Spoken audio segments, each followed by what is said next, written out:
प्रिय विद्यार्थियों, हम लोग विश्व की प्रमुख फसलों का अध्ययन कर रहे हैं।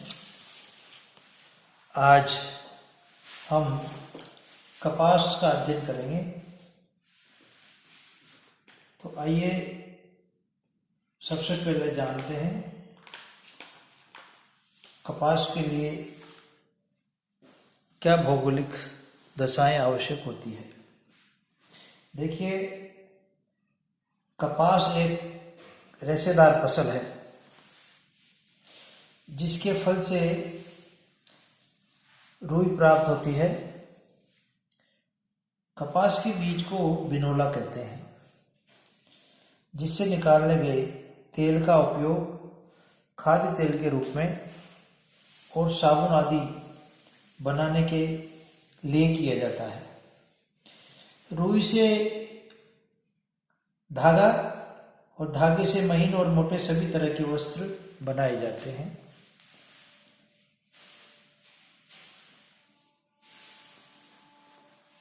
जिसका उपयोग उष्ण एवं शीतोष्ण प्राय सभी जलवायु प्रदेशों में किया जाता है, किंतु गर्म प्रदेशों में इससे बने वस्त्रों का महत्व सर्वाधिक होता है। कपास के रेशों से बने वस्त्रों का प्रयोग उष्ण एवं उष्ण कटिबंधीय देशों में वर्ष भर किया जाता है। रुई से सूत काटने और सूत से वस्त्र बुनने का काम प्राचीन काल में साधारणतः तकली और करघों से किया जाता था, किंतु आधुनिक काल में इसके लिए बड़ी बड़ी मशीनें यानी मिलों में इसे बनाया जाता है और आधुनिक रूप में उसे कपड़े को कलरफुल बनाकर और अधिक उपयोगी बनाया जाता है। तो प्राचीन काल में प्राचीन पद्धति और मोटे वस्त्रों का उपयोग होता था, लेकिन अभी वर्तमान काल में महीन कपड़े भी सूती वस्त्र बनाए जाते हैं।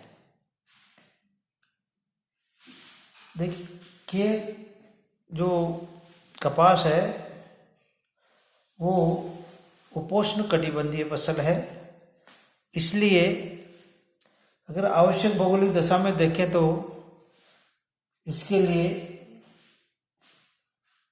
तापमान के रूप में 20 डिग्री से 30 डिग्री सेल्सियस तापमान उपयुक्त रहता है। कपास बोते समय निम्न तापमान 20 डिग्री सेल्सियस और पकते समय उच्च तापमान 25 डिग्री से 30 डिग्री सेल्सियस उपयुक्त होता है। फूल तथा फल लगते समय तेज धूप और स्वच्छ आकाश का होना आवश्यक होता है, क्योंकि पाला कपास के लिए हानिकारक होता है। अतः इसके संपूर्ण उत्पादन काल में 200 से 210 दिन तक पाला रहित मौसम होना चाहिए, अन्यथा फसल नष्ट हो जाती है। तो ये इस प्रकार से उच्च तापमान इसके लिए आवश्यक दशा के रूप में होते हैं और पाला रहित मौसम इसके लिए बहुत आवश्यक होता है। और पकते समय यानी फूल तथा फल लगते समय तेज धूप और स्वच्छ आकाश इसके लिए बहुत आवश्यक होता है। दूसरी जो भौगोलिक दशा है वो है वर्षा।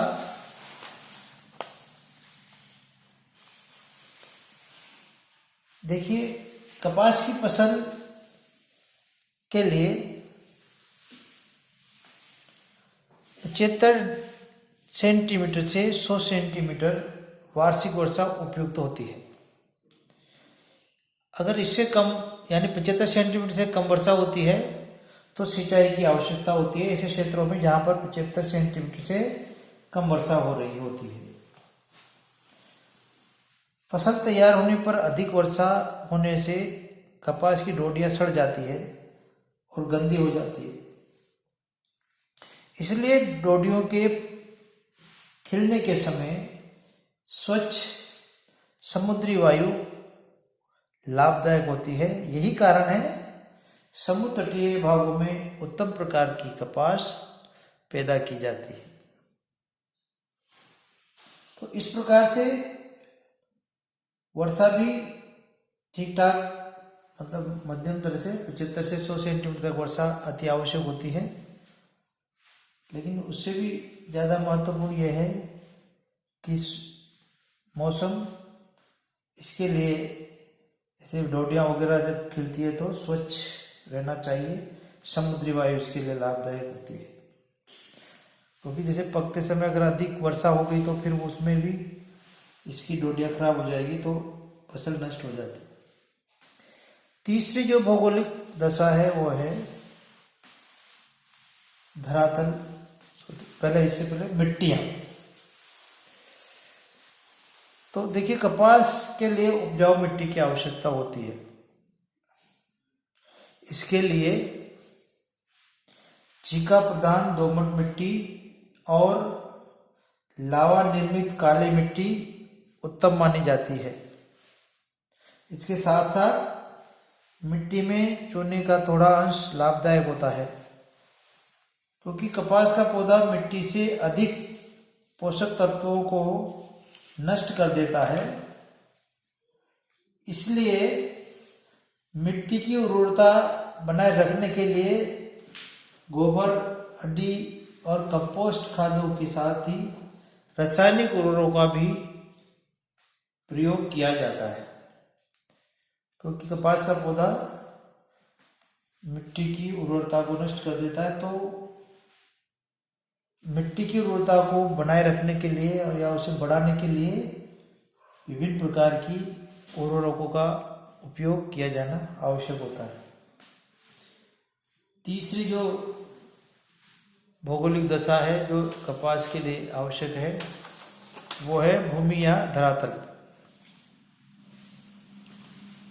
कपास की कृषि के लिए देखिए समतल किंतु सुप्रवाहित धरातल उपयुक्त होता है। सुप्रवाहित से मतलब जहां पर जल की निकासी सुगम हो, जल बहकर प्रवाहित हो सके।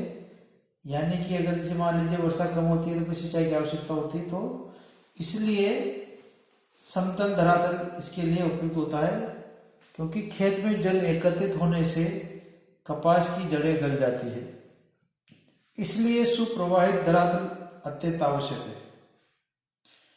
इसके साथ ही समतल भूमि पर फसल की निराई गुड़ाई तथा मशीनों का प्रयोग और सिंचाई की सुविधाएं भी आसानी से मिल जाती है, तो इसलिए समतल धरातल आवश्यक होता है। अब इसके बाद चौथी जो भौगोलिक दशा है वो है सस्ता श्रम। देखिए कपास की फसल के लिए खेत तैयार करने, फसल बोने तथा निराई गुड़ाई के साथ ही कीटनाशकों के छिड़काव और सिंचाई के लिए काम के लिए श्रमिकों की अत्यंत आवश्यकता होती है। तो इसलिए कपास की फसल के लिए सस्ते श्रमिक की भी आवश्यकता होती है। विकसित देशों में जैसे फसल को बोना, निराई गुड़ाई इत्यादि कार्य मशीनों से कर लिया जाता है, किंतु जब फसल तैयार होती है तो उसकी डोडे को तोड़ने के लिए सस्ते श्रमिकों की आवश्यकता पड़ती है, क्योंकि ये कार्य मशीनों से नहीं किया जाता। तो फसल इसके लिए कपास की फसल के लिए या कपास की खेती के लिए सस्ते श्रमिकों की आवश्यकता होती है। तो ये एक भौगोलिक दशा है। तो जहाँ पर सस्ते श्रमिक उपलब्ध होता है वहाँ पर इस खेती को प्रोत्साहन मिलता है। तो ये कपास की खेती के लिए भौगोलिक दशा है। एक महत्वपूर्ण और विषय कपास की किस्मों के बारे में है। कई बार भूगोल के विद्यार्थी हैं तो हमें पता होना चाहिए कपास की। तो कपास की किस्मों की हम बात करें तो कपास की किस्में 3 प्रकार की होती है। लंबी रेशे वाली कपास, मध्यम रेशे वाली कपास और छोटे रेशे वाली कपास। तो जो लंबे रेशे वाली कपास है उसमें रेशे की लंबाई सर्वाधिक होती है, इसे सर्वोत्तम कपास भी माना जाता है और इसमें रेशे महीन और सर्वाधिक लंबे होते हैं। सामान्यतः 40 मिलीमीटर से लेकर 60 मिलीमीटर तक इसके रेशे की लंबाई होती है।